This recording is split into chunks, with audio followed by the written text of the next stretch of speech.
What's going on, folks? Ted from Nerd Immersion here, and if you are a fan of Druids, then do I have a Kickstarter for you. So just launched earlier this morning, Druids Secret of the Primal Circle, as you can see here, has launched.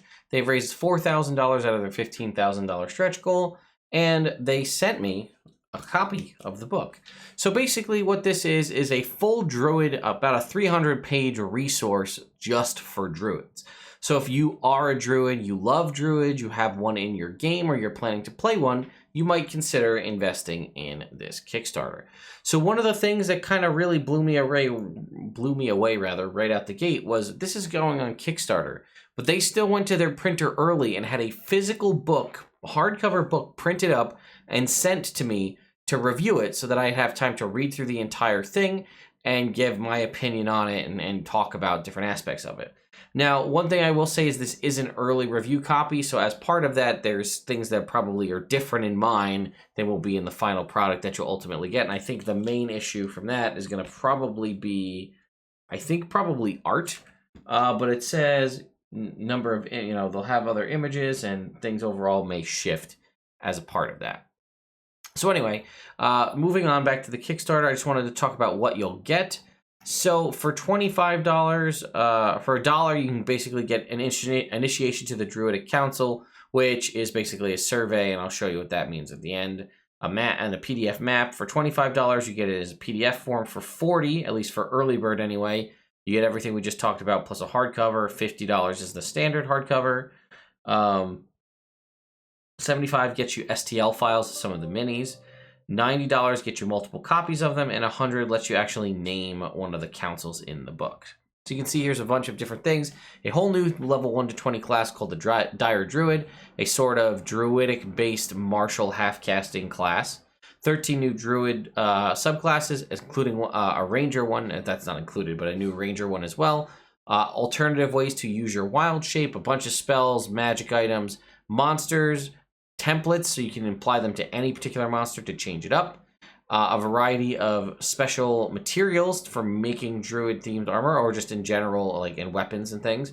And then a whole foraging guide as well. There are stretch goals, as you can see here, right, to get STLs of this Dire Druid here. And then again, you can, if we scroll down, we'll see more about the stretch goals and what the different things are. So here's the initiation into the Druidic Council. Backers will be offered a quick survey to reveal your inner Druid, character name, chosen circle, and deeds. We will let you know to which council you belong and include your Druid in the council edition of the book. And then again, if we keep scrolling down, you can see the miniatures, name a council, Sword of Seven Kings is a stretch goal, as well as stickers, and a whole web application to randomly generate abominations. And here's a little breakdown of the different chapters. So having read through the book, chapter 1 is just basically druidic-based lore, and there's a ton of it. It's all about how druids originated, what they could be like in your world, the concept here of druidic marks. The Curse of Blood and Iron is all about the concept of wearing metal armor, why you can't wear metal armor, what happens if you do, and expanding upon the official 5e thing, which is just nothing happens if you do. This is actually giving you real penalties if you want to go that route. Elder Spirits are sort of almost like a deity system. A variety of different druidic councils, as you can see there, which do have their own sort of internal structure, factions, ranking systems, and things like that. And then you can see their rank and reputation. Then we dive into chapter 2, which first we start off with the Dire Druid, the sort of, again, the new level 1 to 20 class I was talking about, which has the spirits that are listed here, are all of the different subclasses for that class. We have all of these different Druid subclasses, and then a Ranger subclass, the Greenwood Ranger, which is basically a plant-themed Ranger, sort of one that eventually becomes a plant and has different abilities as a plant creature would. So I looked through all of the subclasses, and I think the one that I'm going to talk to you about is the Circle of Stone. Me being a geologist, the concept of geomancy and things like that is pretty interesting to me. So let me get there real quick, and we'll talk about the Circle of Stone. So I missed it right there. Circle of Stone. Let's try it one more time. There it is. So pretty much all of the druids in this book, not every single one, but most of them will get you circle spells.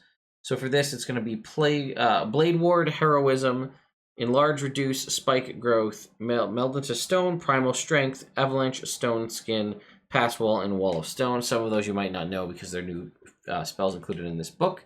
First of all, you're going to get a boosted AC, 13 plus your dex, which is solid, and you can read and write Terran and gain proficiency with martial weapons. So it's a pretty solid start right there. And then you have an ability here also at second level called Stable, which is basically advantage to be moved or knocked prone because you are in tune with the earth.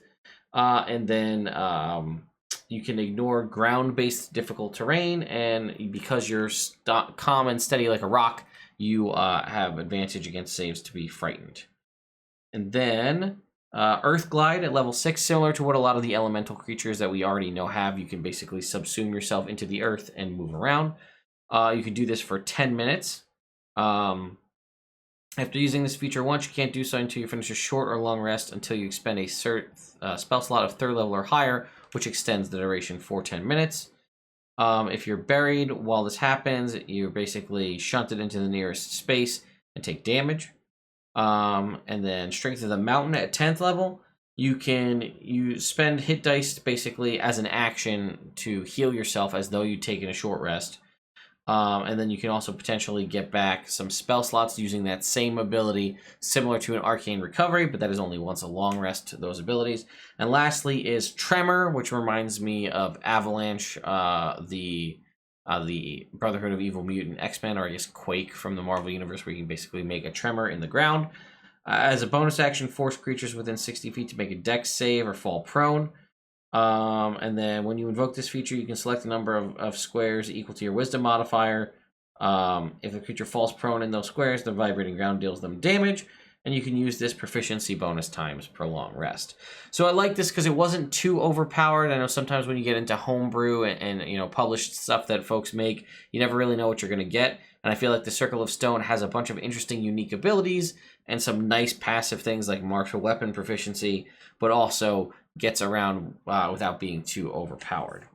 So if we move on down to chapter, we do see there is some backgrounds, but backgrounds are 5e kind of silly overall. So we have Raised by Wolves and a Tribal Totem. Chapter 3 gives us a variety of new spells. Actually, I think chapter one of these, actually before that in the book that I have, is actually the foraging rules. And I wanted to show you what that looks like. So let me just give you a quick idea of how much of this book. So this much of the book is foraging stuff. So you can see there's a ton of different ways to go about foraging. They have a whole rarity table and how much money and prep time for a variety of these things. The locations of where to find them. Look at this. This is all the different items. Rarity, the different regions, grasslands, coastal, forest. And then this last bit here is all the different kinds of things. For example, like arrow reeds are basically reeds that can be used to essentially as weapons, right? Or let's see, bubble fruit. Pinkish fruit floats 1 inch above the water surface. Does not get true levitation or flight. If you travel across a liquid surface, your speed is reduced by half. When traveling on the ground, it can be used to create a potion that allows you to float 1 inch above the ground. My mistake, but you get the point. And there's a variety of different things in here that all have different abilities, and they give you all sorts of the location, what the DC is to find them, what kind of DC you need to prepare them, and how many uses you get out of each one that you find. Which is, again, herbalism kit. Druids get a base, and this gives you actually stuff that you can put into your game to plant in. Pick and choose what you want, or use all of them if you so choose, and then allow your players to actually feel like their herbalism kit and foraging and all that is actually useful. Then once again, we have all of the spells, and they're not just for druids. So we have druid, the new dire druid class that's in here, but we also have spells for bards, clerics, paladins, rangers, sorcerers, warlocks, and wizards. So a variety of different spells as well. And I wanted to pick out a couple spells to talk to you about. Oh, here's one, Dragon Stomp, a 4th level spell. Range of 60 feet, select a 15-foot square. A huge phantasmal dragon claw slams down on the area, audible, making a dragon's roar, audible out to 100 feet. All creatures and unattended objects in the area must make a dex save or take 76 bludgeoning damage and be knocked prone. Success, you don't get knocked prone and take half. It persists until the start of your next turn, so creatures who are knocked down must make an athletics check. They're essentially grappled under the claw. And after that, it dissipates and is gone. And then when you cast it out of a higher level, it does an additional d6 damage. And then if we flip through, what was the next one I wanted to talk about? We have Flesh to Wood. That's similar to Flesh to Stone, but we're turning them into wood instead of a rock. Let's see. A simple spell here, right? Hunter's Instinct. You can't be surprised while you're conscious and have advantage on initiative and wisdom survival checks. Once you roll for initiative, the spell ends its concentration up to an hour. It's a nice little one there as well. Let's get a cantrip in here. How about Gloom? Gloom is a necromancy cantrip. You create a dark, misty miasma to settle around yourself in a 5-foot radius. The gloomy mist lasts until the start of your next turn. When a creature other than you moves into the mist for the first time or starts its turn there, they make a con save or take a d6 necrotic damage. While it persists, bright light is reduced to dim light in the affected area. Light created by a magic item or a spell of first level or higher is unaffected by the gloom. And then obviously it increases in cantrip damage as cantrips do. And then if we move on from there, we move into the section all about magic items. And this is the list of all the different magic items in this book. So let's pick out a couple of good magic items. We also do have a variety of different magical armor materials as well. So how about a Fey Lantern? A very rare magic item that is not attunement. When grasped, it reveals all invisible creatures and illusions within 30 feet as if the creature holding it were under the effects of the True Sight spell. And again, there's not attunement, but it doesn't have a limit on how many uses it can use. We have the Helm of Vitality, a rare attunement magic item. It's attuned to the positive plane. While worn, you know the Light and Sacred Flame cantrips. When you attune to this helm, you can choose either Wisdom or Charisma as your spellcasting ability for these for these two spells. And at the start of each of your turns, you gain a number of temporary hit points equal to your proficiency bonus. Not too bad overall.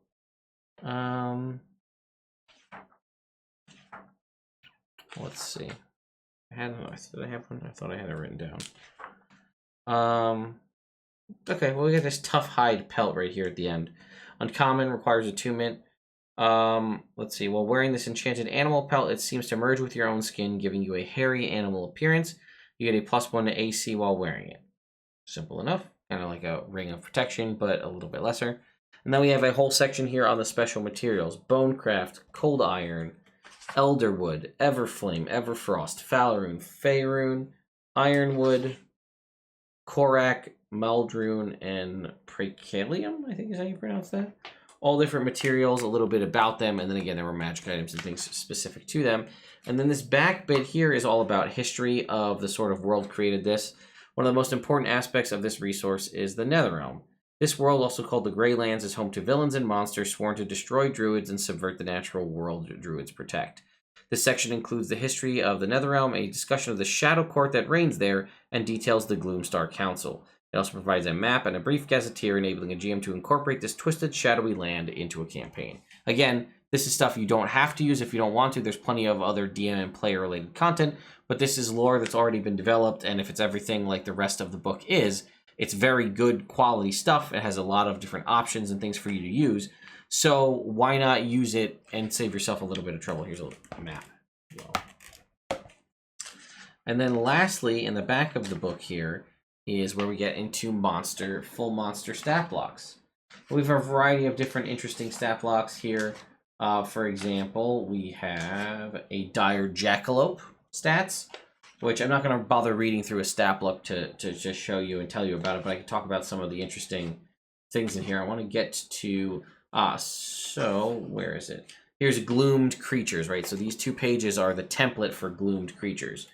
So it tells you that, they have sunlight aversion, a superior dark vision, and there's also gloomed and greater gloomed creatures. So we have a couple of different options here. They gain resistance to necrotic damage. Magic heals only half the normal hit points for them. They kind of look sickly. So you can take basically these stat blocks, and they do give you some examples, right? Here's a Gloom Giant, a Gloom Shadow, and a Gloom Wolf. So you can see how a Gloom Wolf compares to a standard wolf. And then you can apply this template to any of the monsters in any monster book we have, whether it's an official first-party book like the Monster Manual or Volo's Guide, or some other third-party content or something you backed on Kickstarter. You can use the template to apply it however you want. That's why I do think templates are one of the strongest things you can have in a Dungeons & Dragons game. And then there's one more. There's going to be a mini of it if they get to a high enough one, and I just want to read it. Where is it? The Spydra, which is essentially some terrifying monstrosity, Hydra mixed with a spider. So imagine like spider bulbous hairy body with spider legs, and then Hydra necks. But instead of them ending in like a dragon mouth, it ends in a spider, which is even more terrifying. So yeah, it's going to have, again, this is a challenge rating 11 monster, multiple heads. So a lot of the stuff you've come to expect from a spider and also a Hydra, right? So multiple attacks, a web attack, poison damage, things like that. Which, again, I didn't need to know, but once I read that bit of Nightmare Fuel, I had to share it with all of you because now it lives rent-free in my brain. So I will put a link in the description to Druid's Secret of the Primal Circle if you would like to go ahead and pack this on Kickstarter. So again, they've still got, what do we have? Still have 29 days left to go, so plenty of time to make their goals. So if you do enjoy this, take a look, read through the Kickstarter, let me know what you think. There's a couple other reviews. I think the D4 folks did a review on there as well, so you can listen to that review and see what they have to say. And yeah, like I said, if you're going to be playing a Druid, this is a pretty solid resource for that to give you not only lore, but also a bunch of different mechanical options. Oh, and here I can show you. Here's one of the mini STLs that you might get for the Spydra, which, again, terrifying. So thank you to Druids from the Primal Secrets of the Primal Circle for sponsoring this video. Again, link in the description, also as a pinned comment here on YouTube. So thank you all so much for watching, and I'll see you next time.